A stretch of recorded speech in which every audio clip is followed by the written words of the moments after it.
안녕하세요. 대한민국의 50대 여성으로 살아가면서 그 세월 속에 있었던 특별한 이야기를 오늘 여러분께 들려드리려고 해요. 끝까지 들어보시면 아마 깜짝 놀라실 겁니다. 저는 충청도 시골에서 자랐어요. 집은 비록 가난했지만 부모님은 늘 저를 믿어주시는 분들이었어요. 특히 아버지는 현선아, 넌 독하니까 어디 가서든 잘 살 거야. 우리 딸은 쓰러져도 다시 일어날 애야 라고 말씀해 주셨죠. 어머니도 네가 제일 든든해. 동생들도 너만 보고 있어 라며 제 어깨를 토닥여 주셨고요. 그 말씀들이 제 삶의 원동력이 되리라고는 그때는 정말 몰랐네요. 남편과는 서울에 있던 작은 무역회사에서 만났어요. 저는 격리였고 남편은 영업부에서 일했죠. 첫 만남은 글쎄요, 그다지 유쾌하진 않았습니다. 왜냐하면 제가 실수로 남편 급여를 잘못 계산해서 적게 넣어줬거든요. 남편이 격리부로 찾아와서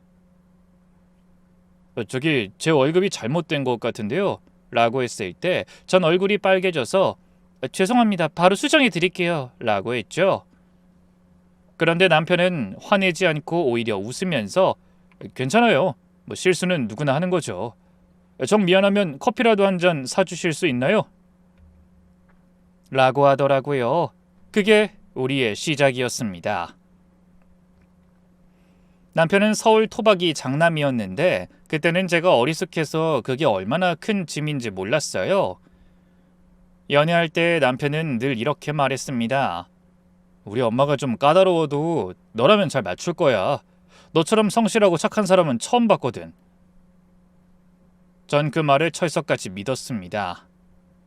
사랑하는 사람의 어머니라면 당연히 잘 지낼 수 있을 거라고 생각했거든요. 처음 시댁에 인사드리러 갔을 때를 어떻게 잊을까요?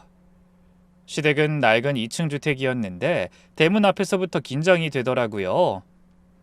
남편이 괜찮아, 긴장하지 마 라고 했지만 손에 어찌나 땀이 나던지 현관문이 열리고 시어머니가 나오셨을 때 마음속에 처음 드는 생각은 참 고고하신 분이다 였어요. 키가 크고 마른 체형에 회색빛 머리를 단정하게 빗어 올리신 모습이 마치 교장 선생님 같기도 했고요.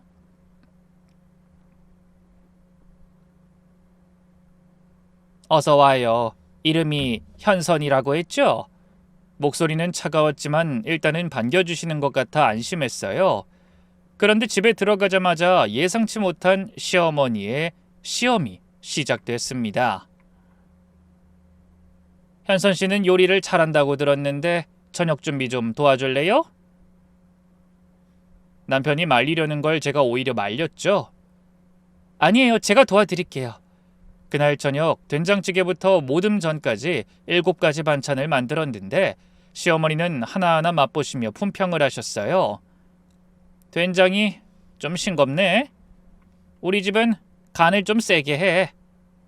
잡채 당면이 너무 익었어. 쫄깃해야 맛있는 거야. 그래도 시아버지는 아주 맛있네, 솜씨가 좋구만 이라고 칭찬해 주셨죠. 그때만 해도 시아버지가 제 유일한 편이 될 줄은 몰랐네요. 신기하죠? 왜 모든 결혼 준비 과정은 순탄치 않을까요? 저 또한 그랬거든요. 시어머니는 모든 것에 간섭하셨어요. 예식장은 우리 집 근처로 해야 해. 우리 하객들이 더 많지 않겠니? 예단은 최소한 이 정도는 해야 체면이 서지. 신혼집? 당연히 우리 집 근처여야지. 며느리가 시부모 챙기는 게 도리야.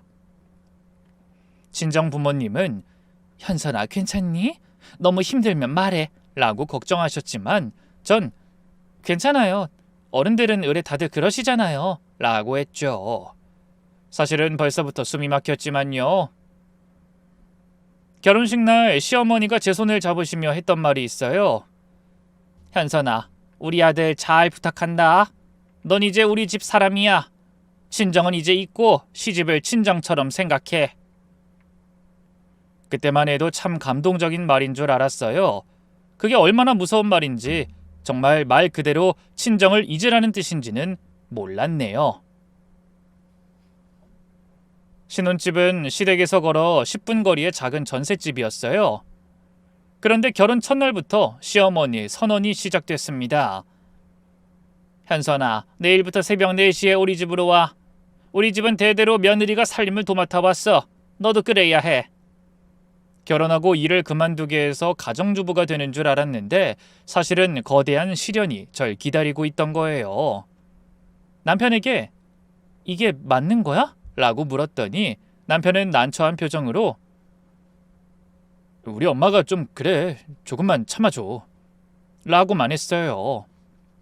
물러 터져서는 말이에요. 다음날 새벽에 일어나자마자 시댁으로 갔습니다. 시어머니는 이미 깨어 있으셨고요. 늦었네. 4시라고 했잖아. 죄송해요, 어머님. 길이 어두워서. 변명하지 마. 내일부터 3시 반에 와. 그날부터 제 하루는 이렇게 시작됐습니다. 새벽 3시 반에 일어나 시댁으로 가서 시장 나갈 준비를 도와드리고 리어카에 채소를 싣고 새벽 시장으로 가는 거예요. 시어머니는 노량진 새벽 시장에서 채소 장사를 하셨는데 비가 오나 눈이 오나 하루도 쉬지 않으셨죠. 저도 당연히 매일 따라가야 했고요. 현선아, 손님 응대는 이렇게 하는 거야. 보고 배워. 파는 이렇게 다듬어야 해. 너무 많이 자르면 안 된다고. 거스름돈 계산 틀리면 큰일 나. 정신 차려. 새벽 4시부터 오전 10시까지 장사를 하고 집에 돌아와서는 집 청소와 빨래를 했어요. 시어머니 집은 2층 단독주택이었는데 방이 5개나 돼서 청소만 2시간이 걸렸죠. 점심을 해드리고 나면 오후 2시, 그때부턴 시아버지가 운영하시는 철물점으로 가야 했어요. 철물점은 동네에서 꽤 큰 편이었는데 못부터 페인트까지 없는 게 없었죠. 현선아, 이 못들 크기별로 분류해서 정리해둬. 페인트 재고 확인하고 부족한 거 목록 만들어. 손님 오면 네가 먼저 응대해. 아버지는 계산만 하실 거야. 철물점 일은 저녁 8시까지 계속됐고 집에 와서 저녁 준비하고 설거지까지 끝내면 밤 10시, 그제야 신혼집으로 돌아갈 수 있었어요. 남편은 늘 먼저 와서 TV를 보고 있었죠. 힘들었지? 고생했어. 라고는 했지만 정작 시어머니께는 아무 말도 하지 않았어요. 속이 터지더라고요, 정말. 여보, 이게 뭐야? 너무하잖아. 내가 일꾼 데리고 온 것도 아니고 우린 신혼부부인데. 조금만 참아봐. 엄마도 시집살이 힘들게 하셨대. 우리가 이해해야지. 그런 남편의 말에 할 말을 잃었죠. 나도 시집살이 힘들게 했으니 너도 당해봐 이거잖아요. 전 그저 오기로 버틸 수밖에 없었어요. 억울한 건 제가 일을 잘하면 잘할수록 시어머니는 더 많은 일을 시켰다는 거예요. 현선아, 넌 힘이 좋으니까 이 박스들도 옮겨줄래? 젊으니까 가게 청소 한 번 더 해줘. 구석구석 깨끗하게. 내일은 김장김치 100포기 담가야 하니까 미리 준비해둬. 배추는 오늘 저녁에 절여놔. 조금만 실수하면 시골 것이 그것도 못하냐? 라고 호통치셨어요. 한 번은 시장에서 돈 계산을 하다가 5,000원이 맞지 않았어요. 분명 제대로 했는데 이상했죠. 어머님, 돈이 5,000원 모자라요. 제가 다시 계산해 봤는데도. 뭐? 네가 되먹지 못하게 계산을 못한 거지? 도둑년처럼 의심받고 싶어? 억울했지만 제가 실수한 것 같아요. 제 돈으로 채워 넣을게요. 라고 할 수밖에 없었어요. 그런데 다음날 그 5,000원이 시어머니 호주머니에서 나온 겁니다. 실수로 넣으셨다는 거예요. 하지만 사과는커녕 왜 제대로 확인 안 했어? 라고 오히려 저를 나무라시더라고요. 이런 일이 한두 번이 아니었답니다. 없어진 돈이 나중에 시어머니 서랍에서 나온다거나 제가 했다는 실수가 사실은 시어머니가 하신 거였다거나, 하지만 전 끝까지 제가 잘못했습니다 라고만 했어요. 왜 그랬냐고요? 저도 처음엔 억울하고 화가 났죠. 하지만 곧 깨달았어요. 시어머니는 절 시험하고 계신다는 걸. 제가 어디까지 참는지, 얼마나 순종적인지 보고 있는 것 같더라고요. 그러니 그냥 죄송하단 말로 넘기는 게 편했다고 해야 할까요? 사실 제가 그 독한 시집살이를 버틸 수밖에 없었던 더 큰 이유가 있었답니다. 결혼하고 석 달 만에 친정에 날벼락이 떨어졌거든요. 어느 날 새벽 전화벨이 요란하게 울렸어요. 언니 큰일 났어. 아빠가! 동생의 울먹이는 목소리에 가슴이 철렁 내려앉았죠. 아버지가 새벽 운동을 나가시다가 음주운전 차량에 치여 돌아가셨다는 겁니다. 안 돼. 거짓말이지. 어제까지만 해도 멀쩡히 통화했는데. 하지만 현실은 현실이었어요. 부랴부랴 친정으로 달려갔는데 어머니는 그 충격으로 쓰러져 계셨죠. 의사 선생님은 뇌출혈로 인한 반신불수라고 했어요. 회복하시려면 최소 1년은 병원에 계셔야 합니다. 재활치료도 꾸준히 받으셔야 하고요. 동생들은 당시 아직 학생이었어요. 갑자기 가장을 잃은 우리 가족은 말 그대로 풍비박산이 났죠. 동생들의 눈물 어린 얼굴을 보니 가슴이 찢어질 것 같았어요. 결혼 준비와 그동안 집에 용돈을 보내느라 모아둔 돈이 없었어요. 급한 대로 친척들에게 도움을 청했지만 모두 등을 돌렸죠. 현선아, 미안하다. 우리도 형편이 어려워서.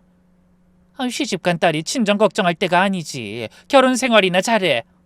막막한 마음에 어쩔 수 없이 시어머니께 무릎 꿇고 부탁했습니다. 어머님 제발 도와주세요. 제가 죽도록 일할게요. 집안일이든 장사일이든 뭐든 다 할 테니 동생들 학비랑 엄마 병원비 좀 도와주세요. 제발요. 눈물 콧물 범벅이 된 채로 매달렸죠. 시어머니는 한참을 말없이 절 내려다보시더니 입을 여셨어요. 그래, 대신 조건이 있어. 시어머니의 눈빛이 날카롭게 빛났어요. 첫째, 내가 시키는 대로 다 해야 해. 불평 불만 없이. 둘째, 친정집엔 내 허락 없이 가지 마.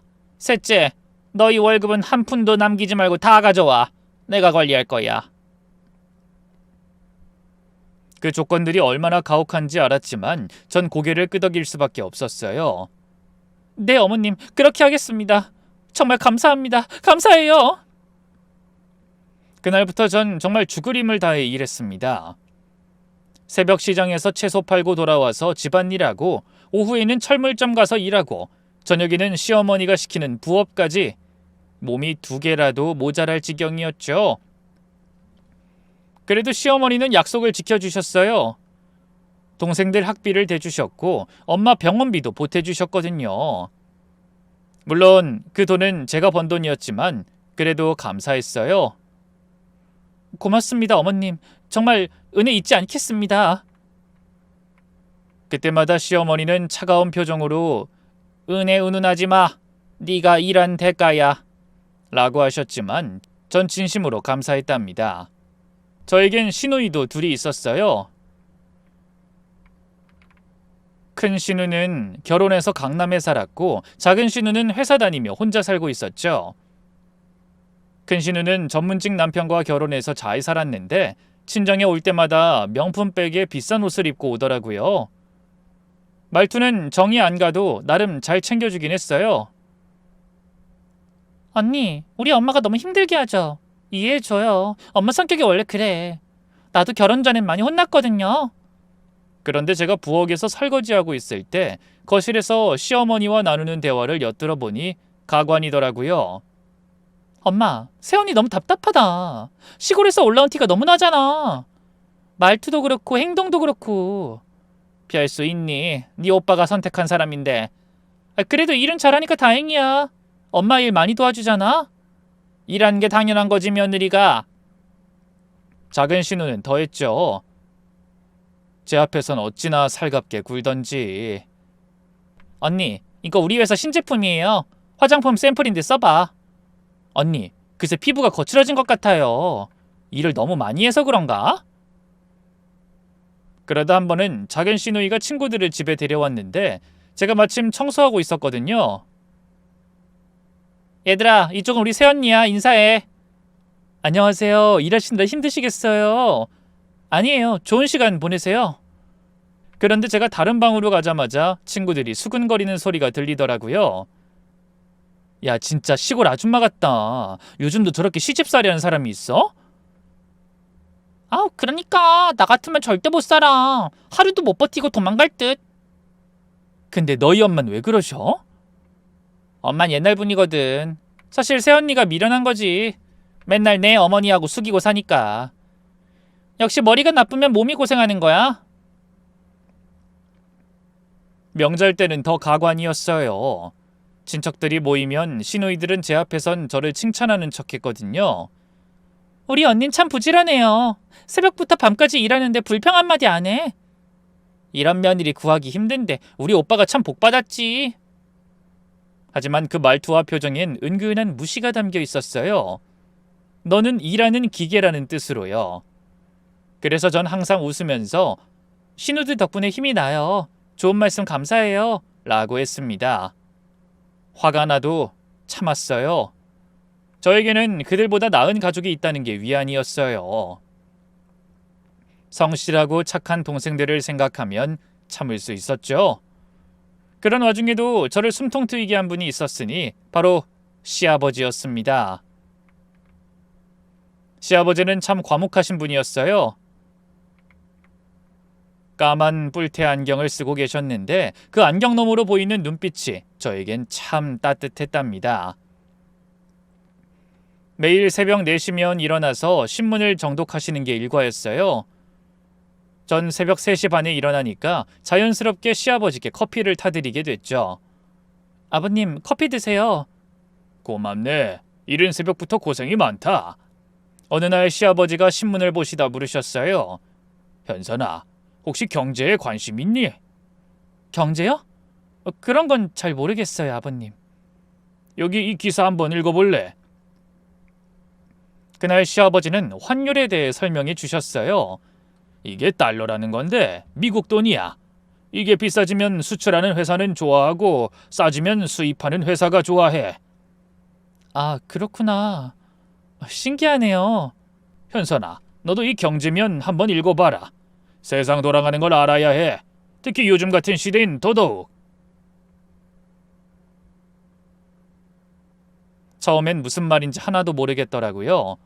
코스피, 코스닥, 선물은 또 뭔지 마치 외국어 같았어요. 하지만 시아버지는 참을성 있게 하나하나 설명해 주셨죠. 이 주식이라는 건 회사의 일부를 소유하는 거야. 회사가 잘 되면 주식 가격이 올라가고 못 되면 내려가지.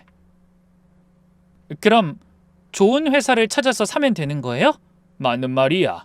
어려운 일이지만 핵심은 좋은 회사를 찾는 거야. 신기하게도 그런 것들이 점점 재미있더라고요. 숫자가 오르락내리락 하는 게 마치 살아있는 것 같았거든요. 송장 같은 저와는 다르게요. 매일 조금씩 배우다 보니 어느새 경제 기사를 제대로 읽을 수 있게 됐죠. 현선아, 넌 숫자에 밝아. 이런 재능이 있는 줄 몰랐네. 이건 타고난 거야. 우리 아들놈은 아무리 가르쳐도 관심이 없는데 넌 금방 이해하니까. 그때부터 시아버지와의 새벽 공부가 제 유일한 낙이었답니다. 하루의 시작을 지식으로 채우는 기분이 좋았어요. 하지만 역시나 좋은 일이란 건 오래가지 않더군요. 어느 날 시어머니가 우리가 함께 신문 보는 걸 발견하신 거예요. 뭐 하는 거예요? 현선이한테 경제기사 읽는 법 가르쳐주고 있었어. 뭐? 신문을 본다고? 시어머니의 얼굴이 불그락푸르락 변했어요. 살림이나 제대로 해. 주제 넘게 무슨 공부야. 시골에서 올라온 것이 감히 신문을 봐? 시아버지가 현선이가 똑똑해서 가르쳐주는 거야. 요즘 시대의 경제 정도는 알아야지. 라고 두둔하시자 시어머니는 더 화를 내셨어요. 제 자식들도 안 가르쳐준 걸 며느리한테 가르쳐? 딸들이 이걸 알면 뭐라고 하겠어? 그날부터 시어머니의 구박은 더 심해졌습니다. 넌 이제부터 밥상도 따로 차려 먹어라. 공부할 시간 있으면 일이나 더 해. 전 그때부터 부엌에 서서 밥을 먹어야 했어요. 남편이 엄마 너무하신 거 아니에요? 라고 했지만 시어머니는 네가 뭘 알아? 며느리 교육은 시어미가 하는 거야. 라고 일축하셨죠. 그래도 전 포기하지 않았습니다. 낮에는 죽도록 일하고 밤에는 남편이 잠든 후 화장실에서 손전등을 켜고 시아버지께 배운 걸 복습했어요. 노트에 경제 용어들을 적고 신문에서 오래둔 기사들을 읽으며 공부했죠. 언젠가는 이 공부가 도움이 될 거야. 포기하지 말자. 매일 밤 스스로에게 다짐하면서요. 그러던 어느 날 청천벽력 같은 일이 일어났습니다. 평소와 같던 새벽, 시댁에 도착했는데 분위기가 이상했어요. 현관문이 열려 있고 거실에 불이 환하게 켜져 있었죠. 어머님? 아버님? 대답이 없어서 거실로 들어갔더니 시아버지가 바닥에 누워 계셨어요. 한 손에는 평소처럼 신문을 든 채로요.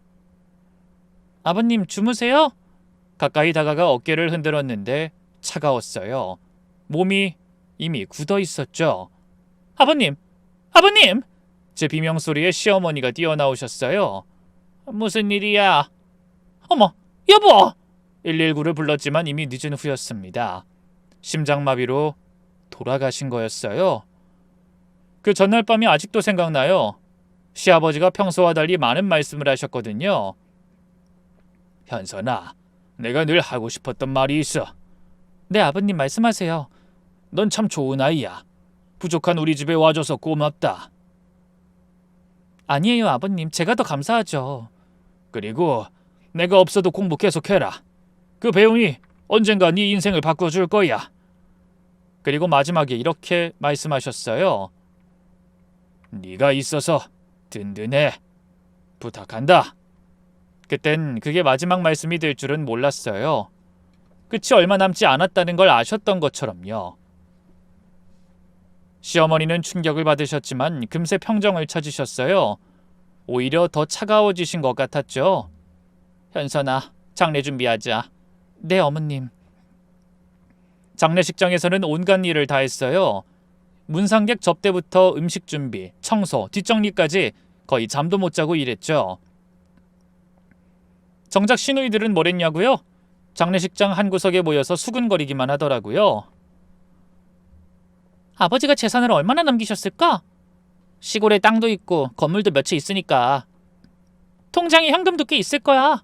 철물점이 괜찮게 됐잖아. 큰 시누이가 작은 시누이에게 속삭였어요. 근데 엄마가 다 가지고 있을 텐데 어떡하지? 일단 엄마 눈치 보면서 천천히 얘기해야지. 지금은 아니야. 근데 오빠가 장남이니까 다 가져가는 거 아니야? 뭔 소리야. 요즘이 어떤 시대인데. 공평하게 나눠야지. 정말 한심하더라고요. 아버지가 돌아가셨는데 재산 생각부터 하다니요. 며느리인 제가 더 슬퍼하는 것 같았죠. 남편도 마찬가지였어요. 겉으론 슬퍼하는 척했지만 시누이들과 모여서는 재산 얘기를 하는 것 같더라고요. 어찌나 정이 떨어지던지. 시아버지가 안 계시니 공부할 길이 막막했어요. 시어머니는 신문도 못 보게 하셨거든요. 하지만 전 포기할 수 없었죠. 시아버지의 마지막 말씀이 계속 귀에 맴돌았어요. 공부를 계속해라. 그 배움이 네 인생을 바꿔줄 거다. 새벽 장사 끝내고 시장 근처 도서관에 갔습니다. 화장실 간다고 거짓말하고 30분이라도 시간을 내서 경제서적을 읽었어요. 처음엔 무슨 말인지 하나도 모르겠더라고요. 이 전문 용어가 너무 많아서 용어 사전을 옆에 두고 봤죠. 신문은 폐지 줍는 척하면서 모았어요. 시장 상인들이 물건 포장하고 버린 신문을 주워 집에 몰래 숨겨뒀다가 밤마다 읽었어요. 남편이 뭐해? 라고 물으면 아무것도 아니야. 그냥 피곤해서 일찍 잘게 라고 둘러대면서요. 쉬는 날이면 증권가 근처도 서성거렸습니다. 증권사 객장 밖에서 사람들이 하는 얘기를 들으면서 감을 익혔죠. 처음엔 무슨 외계어 같았는데 계속 듣다 보니 조금씩 이해가 되기 시작했어요. 3년을 그렇게 독학했더니 어느새 경제 흐름이 보이더라고요. 아, 이 회사는 실적이 좋아서 오를 것 같은데. 이 업종은 정부 정책 때문에 어려워질 것 같은데 하는 감이 생겼죠. 그래도 실제로 투자할 돈은 없었어요. 시어머니가 제 월급을 모두 가져갔으니까요. 그저 머릿속으로만 내가 돈이 있다면 이 주식을 사겠다, 이 타이밍에 팔겠다 하고 상상만 할 뿐이었죠. 그래서 종이에 가상 포트폴리오를 만들어서 매일 체크했어요. 오늘 삼성전자 5% 상승, 내 가상 계좌 수익률 15% 이런 식으로요. 현실은 참 팍팍했지만 그 가상의 숫자들이 제게 이상한 희망과 자신감을 줬답니다. 시아버지가 돌아가시고 나니 집안 분위기가 완전히 바뀌었어요.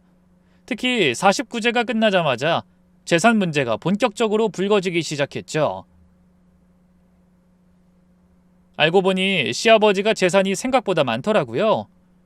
시골에 논밭 땅이 있고 시내에 작은 건물도 있고 철물점 그리고 예금도 있다는 것 같았어요.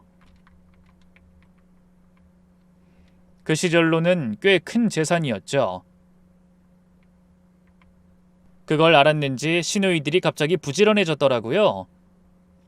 평소에는 명절에도 안 왔는데 이젠 주말마다 찾아왔어요. 그렇게 눈치만 보다 큰 시누이가 먼저 포문을 열었죠. 엄마, 있잖아. 오빠가 장남이니까 재산 더 가져가겠지? 제사도 하고 엄마도 모시고 하니까. 나는 뭐 크게 바라는 건 아닌데 그냥 엄마가 어떻게 생각하는지 알고 싶어서 물어보는 거야. 그러자 작은 신우가 짠듯이 바로 반박했죠. 언니, 그게 무슨 말이야? 요즘이 어떤 시대인데 장남 타령이냐고. 민법상으로도 자녀는 다 똑같이 상속받게 돼 있어. 시어머니는 그런 자식들을 차가운 눈으로 보며 입을 열었어요. 너희 속 뻔히 보인다. 다 내 거니까 내 맘대로 할 거야. 더 이상 재산 얘기 꺼내지 마. 하지만 시어머니의 그 말이 오히려 불을 붙였죠. 그날부터 시누이들이 더 자주 찾아와서 시어머니 환심을 사려고 했었거든요. 큰 시누는 비싼 한약을 사와서 엄마 건강이 제일 중요해 라고 했고, 작은 시누는 해외여행 티켓을 들고 와서 엄마 같이 가요 라고 했죠. 누가 더 잘하나 누가 더 효자처럼 보이나 대결하는 것 같았어요. 시어머니 말씀처럼 어찌나 속이 눈에 뻔히 보이던지. 그 와중에 전 뭐라고 했냐고요? 전 바라는 거 없어요. 그저 아버님 제사 잘 모시고 어머님 잘 챙길 수 있으면 그게 제일이에요. 시누이들이 콧방귀를 꼈죠. 언니는 참 순진하다. 그렇게 살면 뭐가 남아? 그러니까 자기 권리는 찾아야지. 하지만 전 사실 진심이었어요. 시아버지가 이미 제게 배움을 주셨으니까요. 그게 제겐 훨씬 값진 거였죠. 사실 지금까진 언급하진 않았지만 시댁엔 막내 시동생이 있었어요. 워낙 소식이 없고 얼굴을 본 적도 없어 저에겐 남이나 마찬가지인 도련님이었죠. 바쁘기도 하고 가족 일에는 거의 참여를 안 해서 다들 언급도 잘 안 했거든요. 그런데 사실 시어머니가 유독 도련님을 편애했다고 하더라고요. 어릴 적 몸이 안 좋았다나 뭐 그래서 무슨 잘못을 해도 다 눈 감아주고 아픈 손가락 취급받던 거였어요. 재산 이야기가 한창 나왔을 때 시어머니가 딱 한마디 하셨답니다.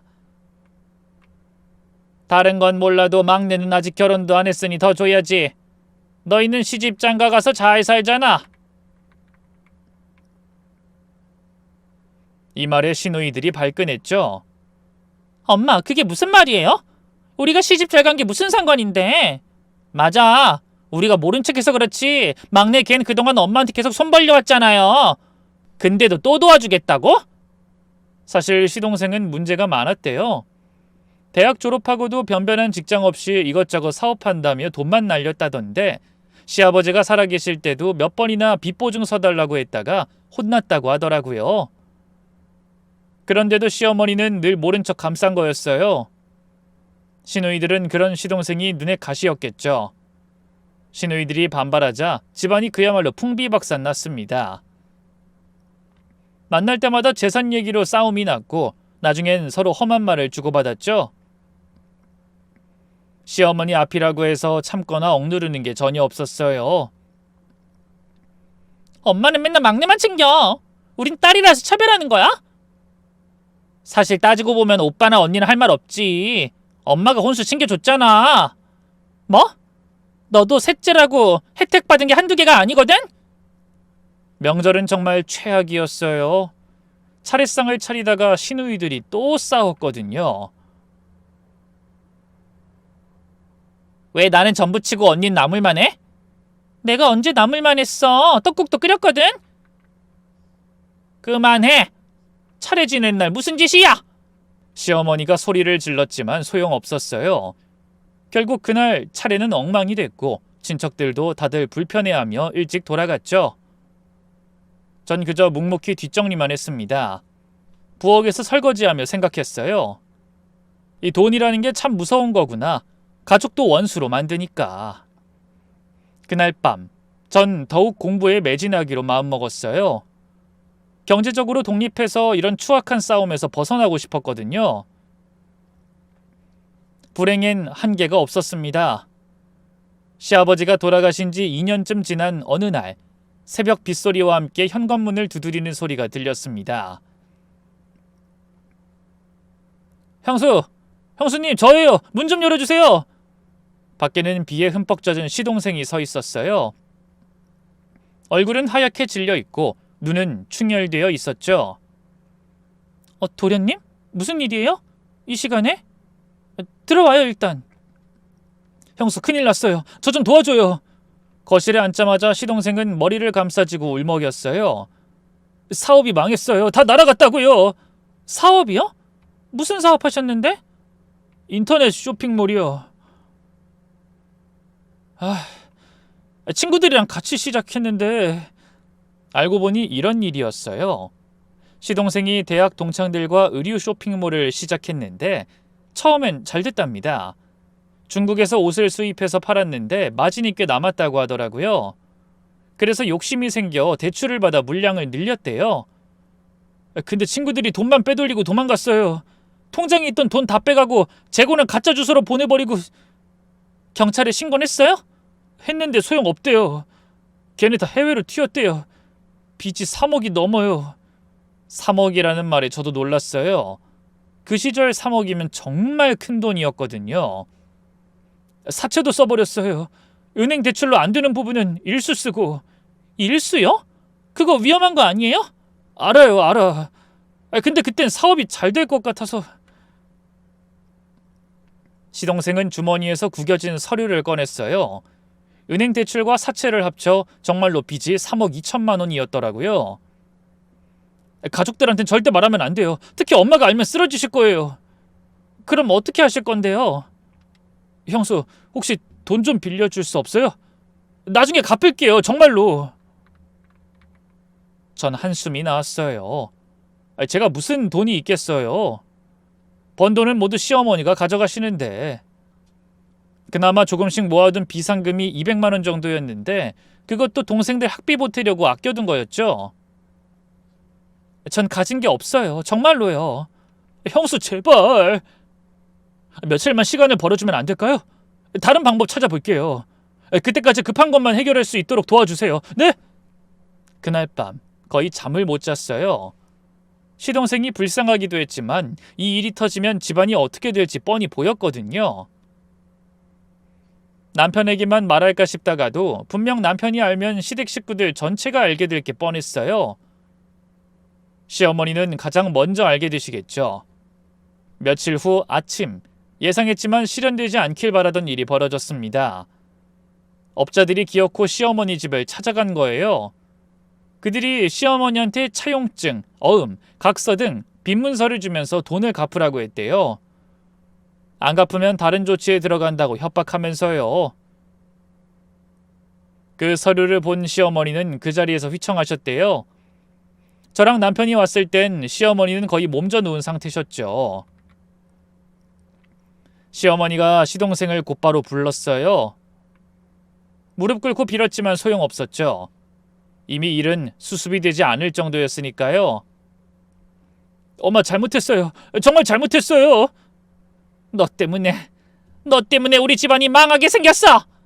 시어머니는 처음으로 시동생을 때리셨어요. 아무리 모질고 못된 어머니였어도 자식 때문에 소갈이하는 모습이 참 안타까웠어요. 결국 시어머니는 큰 결단을 내리셨습니다. 시아버지가 제일 아끼시던 선산 땅을 파는 거였죠. 다른 방법이 없어. 저 땅 팔아서 빚 갚아야 해. 엄마, 그 땅은 아버지가... 나도 알아. 하지만 어쩌겠어. 사채업자들이 매일 찾아오는데.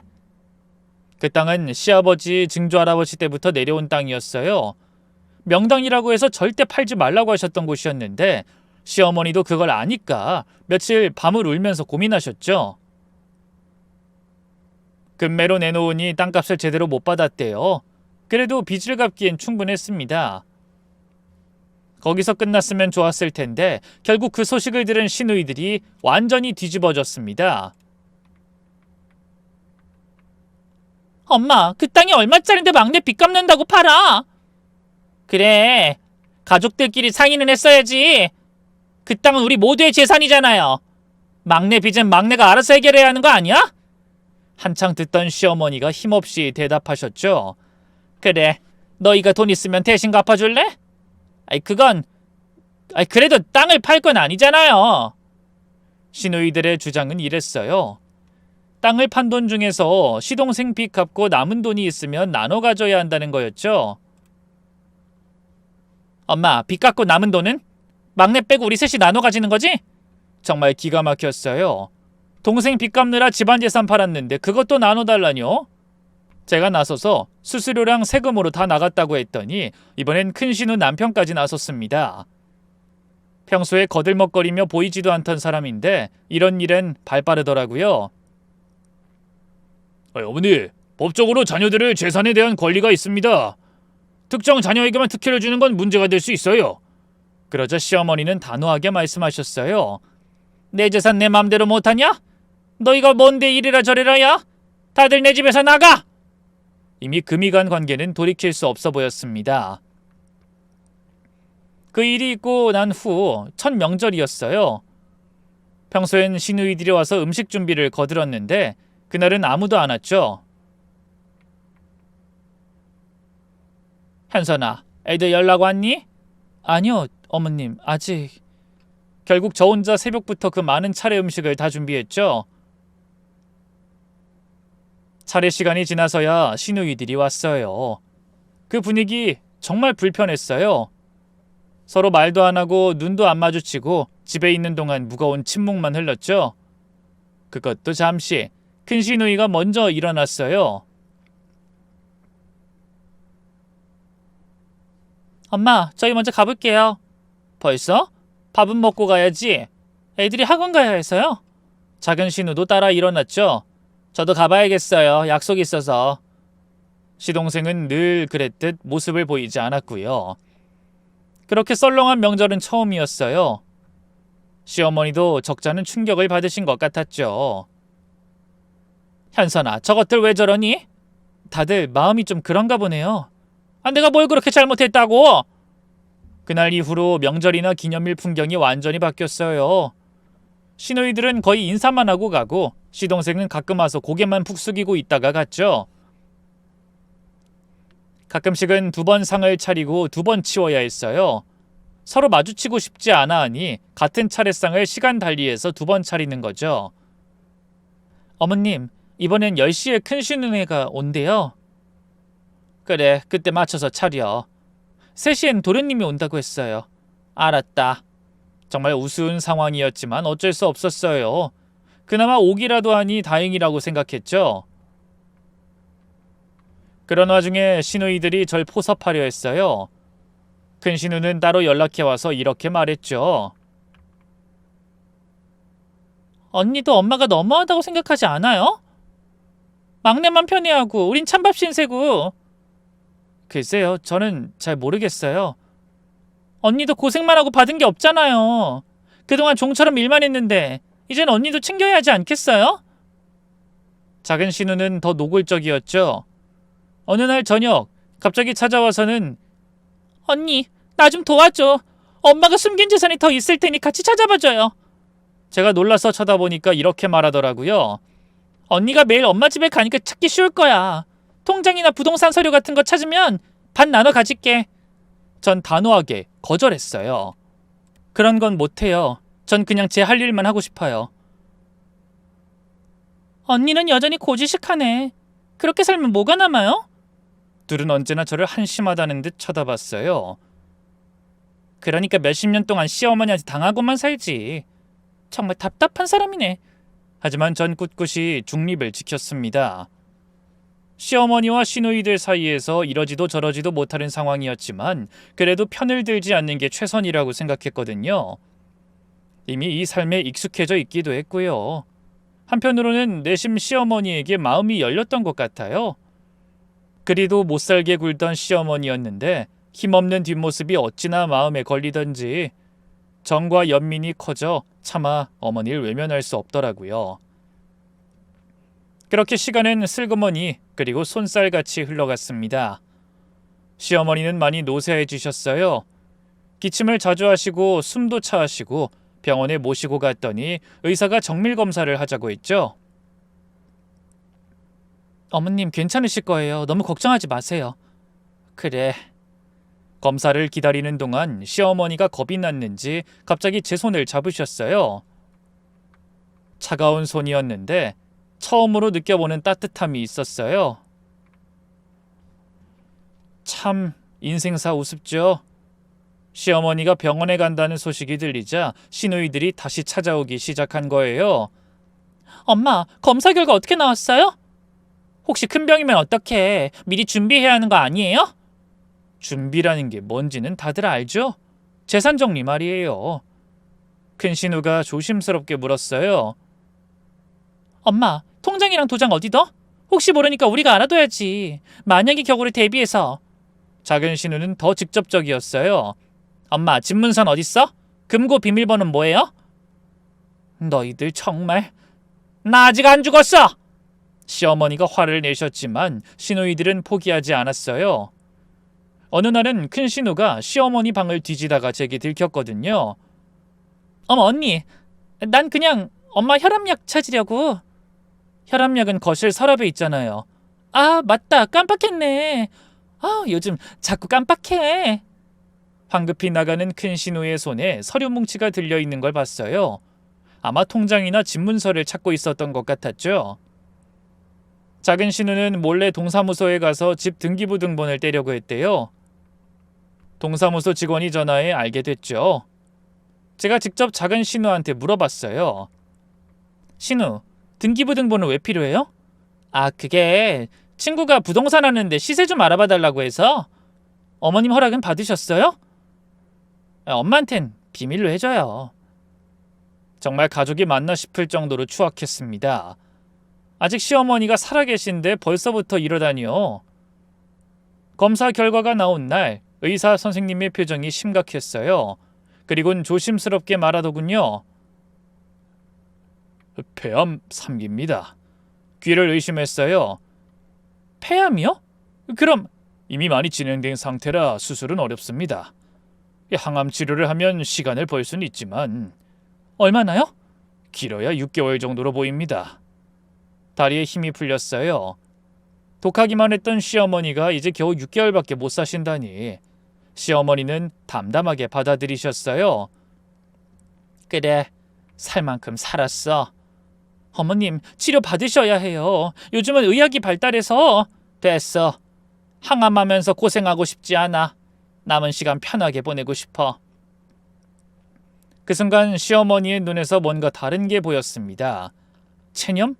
아니, 오히려 홀가분함 같은 거였어요. 집에 돌아와서 가족들에게 알렸어요. 반응은 예상대로였죠. 뭐? 폐암 3기? 엄마는 담배도 안 피우는데 왜... 치료는? 수술은 못해? 신우들이 겉으론 충격받은 척했지만 곧 본색을 드러냈어요. 그럼 이제 정말 재산 정리해야겠네. 엄마가 6개월밖에 못 사신다면 미리 준비해야지. 유언장도 작성해야 하고. 그 와중에 시동생은 울면서 이렇게 말했어요. 형수, 엄마 통장 어디 있는지 알아요? 병원비 때문에 필요할 텐데 저한테 맡겨주세요. 시누이들은 그렇다 쳐도 시동생을 생각하면 아직도 열불이 나요. 시어머니가 그렇게 아꼈는데 그 빚을 어떻게 갚아줬는데 다들 걱정하는 척하면서 속으론 재산을 생각하고 있다는 게 역겨웠습니다. 시어머니는 항암 치료를 거부하고 집에서 지내기로 하셨어요. 전 매일 병원에서 처방받은 진통제를 타드리고 식사를 준비하고 간호를 했죠. 현선아, 물 좀. 네, 어머님 여기 있어요. 말수가 점점 줄어드셨어요. 하루 종일 누워만 계시다가 가끔 창밖을 보시곤 했죠. 시누이들은 일주일에 한 번 정도 왔어요. 와서는 10분 정도 앉아 있다가 가곤 하는 게 전부였어요. 오히려 재산 얘기를 못 꺼내서 안절부절 못하는 것 같았죠. 남편도 다를 바 없었어요. 일이 바쁘다며 시댁에 들리는 날이 손에 꼽았어요. 제가 시어머니 곁에 상주하고 있는데도 고생한다, 고맙다라는 말 한마디 없었고요. 이제는 정말 제 모든 노력과 고생이 남편에겐 당연하게 느껴졌던 거죠. 참, 얼마나 야속하던지. 오래 살면 더는 실망할 일이 없을 거라고 믿었는데 그때 마지막 전까지 떨어졌던 것 같아요. 시어머니의 건강은 시간이 갈수록 확연히 안 좋아지셨어요. 얼마 후엔 거의 말씀을 못할 정도였죠. 그런데 이상한 건 제가 가까이 가면 눈빛이 달라지셨다는 거예요. 다른 사람들이 오면 눈을 감고 계시다가도 제가 오면 눈을 뜨고 저를 가만히 보셨죠. 무슨 말을 하고 싶은 것 같았지만 기력이 없어서 말을 못 하시는 것 같았죠. 그러던 어느 날 밤, 늘 그랬듯 시어머니 곁을 지키고 있는데 갑자기 제 손을 잡으셨어요. 예전에 시아버지와 이야기 나누던 때가 생각났어요. 그때처럼 약하지만 따뜻한 손길이었죠. 어머님? 어머님은 다른 한 손으로 베갯잎 속을 더듬으셨죠. 뭘 찾으세요? 제가 대신 찾아드려요? 떨리는 손으로 한참을 뒤적거리던 시어머니는 작은 종이를 꺼내 제 손에 쥐어주셨어요. 접힌 종이를 펴보니 경기도의 어느 주소가 적혀 있었어요. 전혀 모르는 주소였죠. 어머님, 이게... 시어머니가 입을 겨우 여셨어요. 숨소리에 섞여 간신히 들리는 목소리로. 현선아, 49일 후 혼자 가. 꼭 혼자. 그게 시어머니가 제게 하신 마지막 말씀이었어요.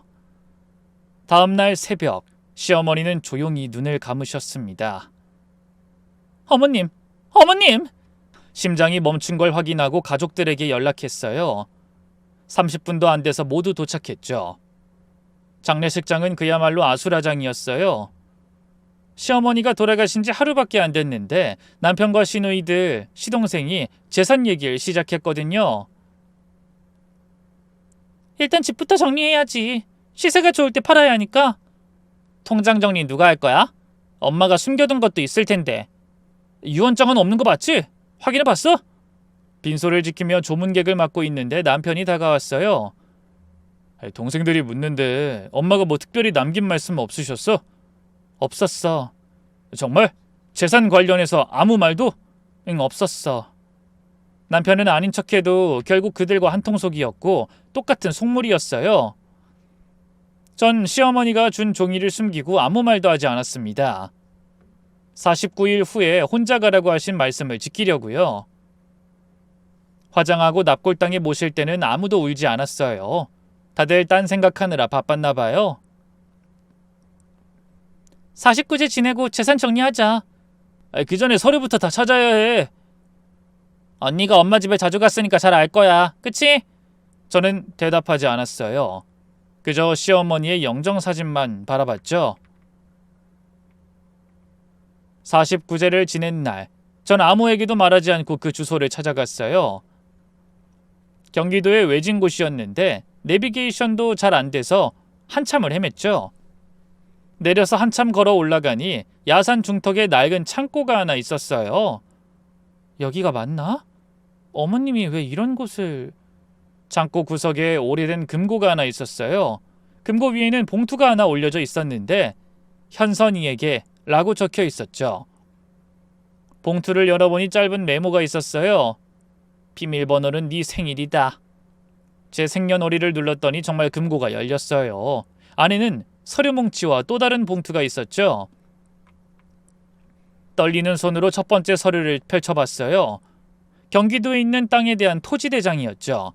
그런데 주소를 자세히 보니 세상에 개발지역이더라고요. 최근에 교통 문제가 해결되면서 땅값이 엄청나게 올랐던 곳이었죠. 두 번째 서류는 더 놀라웠어요.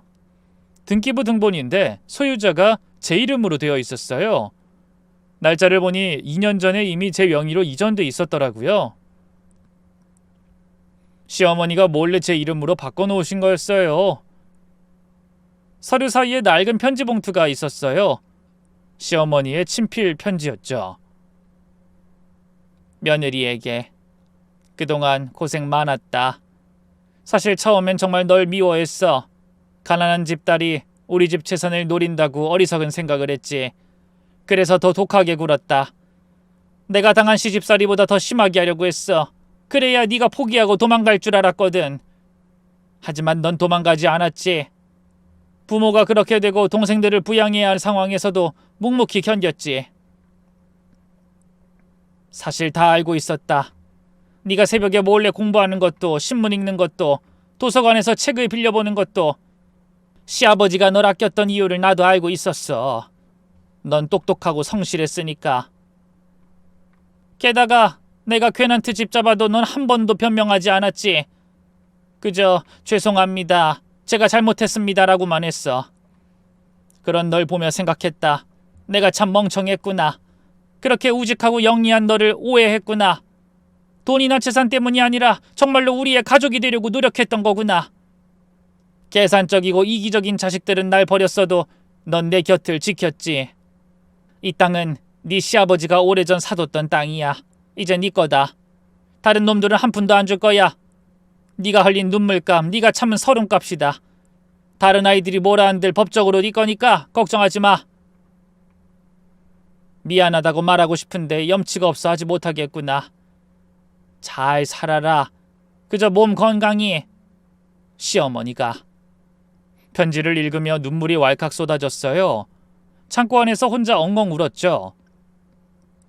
몇십 년 만에 처음으로 시어머니한테 인정받았다는 걸, 아니 사랑받았다는 걸 확인한 순간이었어요. 정말로 그간의 서러움이 한꺼번에 녹는 기분이었습니다. 집에 돌아오는 길에 계속 생각했어요. 이 돈으로 뭘 해야 할까? 시어머니가 주신 마지막 선물을 어떻게 써야 할까? 당장은 해결해야 할 것이 있었죠. 바로 그 지긋지긋한 자식들 말이에요. 며칠 후 시어머니가 제게 재산을 넘겼다는 걸 안 시누이들과 시동생이 곧바로 절 찾아왔어요. 어찌나 얼굴이 붉어지고 격양돼 있던지 그들이 생각했을 때 최악의 수가 바로 그 상황이었던 거죠. 언니 정말이야?